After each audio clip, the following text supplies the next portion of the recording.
আসসালামু আলাইকুম সুপ্রিয় দেশবাসী।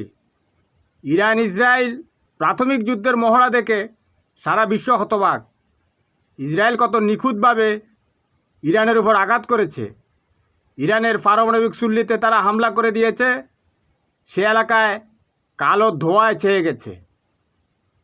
ইরানের রেভলিউশনারি গার্ডের প্রধানকে হত্যা করেছে, 6 জন বিজ্ঞানীকেও হত্যা করেছে। অর্থাৎ আমার মনে হচ্ছে ইসরায়েল জেমস ওয়েব টেলিস্কোপের মতো এমন কোনো ক্যামেরা স্যাটেলাইটে বসিয়ে রেখেছে যেখান থেকে তারা পুরো ইরানকে পর্যবেক্ষণ করছে। আমরা আসলে মুসলমানরা খুবই অসহায়ত্বের মধ্যে পড়ে গেছি। এর কারণ হচ্ছে আমাদের নেতৃত্বগুলো ক্ষমতালোভী। আপনারা দেখছেন ইরান যখন হামলা করেছে তখন ইসরায়েল জর্ডানের আকাশে তা ভূপাতিত করে দিয়েছে। জর্ডান যদি এটা না করে হয়তো ইসরায়েল জর্ডানকেও কয়েক